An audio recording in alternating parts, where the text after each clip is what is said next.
Le parcours, c'est une méthode d'entraînement qui permet de franchir les obstacles dans le milieu urbain ou dans le milieu naturel. C'est une arme qu'on aiguise, on s'entraîne et si un jour il y a un problème, on sait qu'on peut s'en servir. Ça peut être l'art de la fuite, de la poursuite, d'aider quelqu'un qui a un problème quelconque. Moi, ça m'est déjà arrivé de monter au deuxième parce que le mec il a oublié ses clés. Et c'est tout con quoi, il est juste là, il sait que sa fenêtre est ouverte, il a pas ses clés et il me dit vous pouvez pas... Je sais pas si, donc je suis rentré chez lui juste pour lui ouvrir sa porte et si lui il avait pu le faire, voilà, ça aurait pas été un problème pour lui. Je crois que la finalité du parcours c'est de devenir autonome, de devenir entier et tout seul d'être capable de dire bon ce truc là j'ai pas la détente mais je pense que je m'entraîne pendant 15 jours à répéter 50 sauts le matin et puis le soir, dans un mois j'y arrive. C'est ça se connaître, se fixer des objectifs, les atteindre. Parce que si on n'a pas d'objectif, on bouge dans le vent, on ne sait pas pourquoi on bouge. Et quand on a trouvé un sens à ce qu'on fait, et ben forcément, même si on va dans d'autres domaines qui ne sont pas le parcours, ou d'autres domaines artistiques ou de la vie, et ben on va prendre l'habitude de trouver ce sens. Toutes les questions qu'on peut me poser sur le parcours de mais pourquoi vous faites ça? C'est quoi comme si le secret était soit dans la philosophie, soit dans le mouvement que tu vas travailler, soit. Mais tu regardes un singe, si tu l'arrêtais au moment où il est en train de faire un saut, tu mets une pause et tu lui dis mais pourquoi tu fais ça? Pourquoi tu bouges? Je pense que le singe il dirait et toi pourquoi tu bouges pas? Le côté qui est vraiment marrant, on va dire dans le parcours urbain, c'est de se rendre compte que l'être humain va bouger sur des choses qui sont pas fabriquées au départ pour ça. C'est-à-dire que le mec qui a construit les petites barrières à côté de l'escalier pour passer là ou qui a mis tel mur là, il s'est pas dit ah ouais le mec il va sauter là, attends je suis à la bonne distance, non je vais peut-être le. Ils construisent et nous on arrive à trouver des trucs comme un jeu de société un peu où tu vas regarder ce qui est possible, ce qui est pas possible et plus ton regard est juste et moins tu prends de risques. Quand tu vis un art, peu importe lequel, à fond, forcément ça t'ouvre sur plein d'autres choses et ça te fait comprendre des choses de la vie quoi. Le juste milieu, parce que l'excès tue.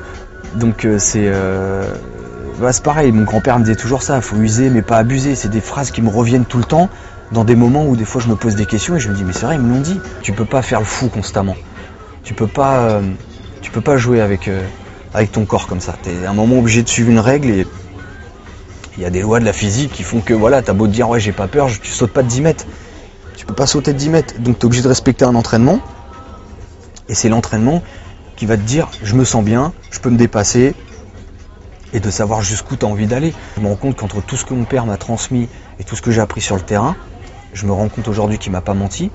Qu'il m'a pas dit tiens vas-y David saute de là, t'inquiète tu feras rien, tu te feras pas mal et il faisait quand même attention à ce que je faisais, il me disait pas de faire n'importe quoi et voilà quoi, je lui dois tout au final. C'est pas facile quand même quand vous avez un enfant de le voir sauter d'une hauteur et de rester stoïque comme ça à dire ouais c'est bien mais serre tes jambes un peu parce que là ça va pas de donner des conseils alors que moi tout ce que je vois c'est fais attention et tu vas te blesser ou machin ou j'ai l'impression que les peurs, on se les transmet. On peut se transmettre du courage, mais on se transmet aussi beaucoup de peur et on est dans une société aujourd'hui où tout le monde a peur. Tout le monde s'enferme à double tour, tout le monde est stressé, Comment on veut avoir confiance en des gens comme ça?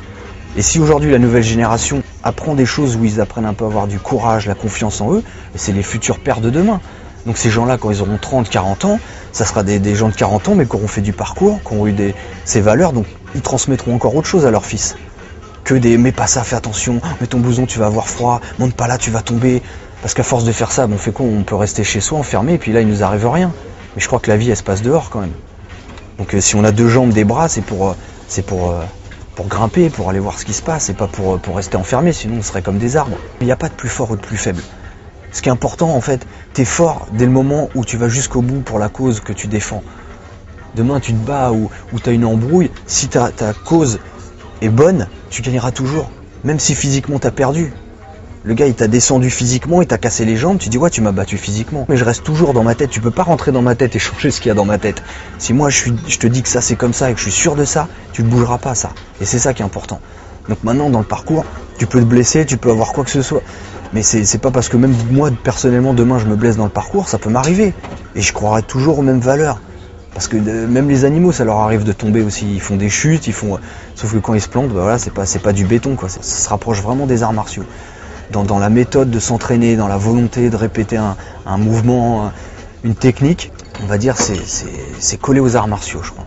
Je crois que c'est vraiment la même philosophie, la même façon d'appréhender les choses, de voir un adversaire, de dire ok bon lui il est grand, ok va falloir que je tape plus bas parce que ceci, cela, ou il a l'air d'être rapide donc je vais essayer suivant l'adversaire, on modifie sa technique, on sait où il va falloir faire attention, machin, le gars il se combat, fait du combat rapproché, combat au sol.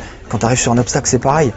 Bon qu'est-ce qu'il y a, ok je vais attraper ça, mais si je glisse, où c'est que je peux me rattraper? Bon il y a ça, boum boum boum, ça t'apprend à regarder. Mais c'est vraiment le même, enfin pour moi le même mécanisme quoi. Mais je crois que la peur elle est tout le temps là. C'est qu'à un moment tu as la confiance. Que au moment que tu vas faire un saut, tu dis celui-là ça fait quand même 500 fois que j'ai répété ça à côté et sur les 500 je me suis pas planté, pourquoi maintenant que je tente là je tomberai? Parce que la peur fait un peu perdre la mémoire aussi. Comme quelqu'un, je reviens toujours au combat, le gars il est là, dans son club, il a fait ses mouvements toute l'année, hop, on lui a fait ses parades, et le jour où il se fait embrouiller, gros coup de pression, le mec il lui parle pas comme le prof, parce qu'il en a rien à foutre qu'il fasse des arts martiaux et qu'il lui fait juste comprendre que si le gars il donne pas son portefeuille tout de suite, il va se faire démonter, et le gars il est en panique. Et t'as envie de dire, hé réveille, t'as fait quoi pendant un an? Tu t'es pas entraîné pour ce moment-là? Oui mais je sais pas, parce que là je suis paralysé par... Donc t'as rien appris, alors ça t'a servi à rien. Moi je vois comme ça, normalement l'entraînement doit faire que quand tu es en situation réelle, tu réagis direct. Et plus tu vas t'entraîner dans une situation qui se rapproche de la réalité, plus le jour où tu es confronté à la réalité, il n'y a pas de changement. Parce que le vrai, c'est quand tu es confronté au vrai. C'est tout quoi. C'est pas en apprenant sur de la mousse ou sur des trucs que d'un coup, ou en prenant un petit coup avec un gant de boxe où tu fais ah c'est ça un coup de poing, non un coup de poing avec des os qui te rentrent dans le crâne, ça n'a rien à voir quoi. Quand t'as ta tête qui te prend un choc et que tu sais plus où t'es, si tu t'as pas pris un coup de poing dans ta vie, tu peux pas savoir ce que c'est. Et je crois que voilà, c'est un peu ça, quand tu t'engages dans un truc, tu sais les risques et tu t'étonnes pas parce que c'est vrai que j'ai essayé de faire du parcours, je me suis tordu la cheville, moi j'arrête ce sport, c'est vraiment dangereux, tu le sais à l'avance. Tu le sais à l'avance, un chasseur ou n'importe quoi, le mec dans les tribus, il grimpe dans les arbres, ça leur est arrivé de tomber, de s'écorcher, de s'ouvrir, mais mais on est obligé de passer par là, sinon on mange pas ce soir, on est obligé de grimper dans l'arbre. Dès le moment où tu sors de chez toi, c'est dangereux. Quand tu descends dans le métro, c'est dangereux. Tu peux être au bord du métro avec ton portable, toi tu te crois en sécurité, et puis t'as l'autre qui court parce qu'il y a son pote qui veut rattraper, il te bouscule, tu tombes sur la rame. Toi tu voulais pas y aller, mais voilà, ça arrive n'importe quel moment de la journée.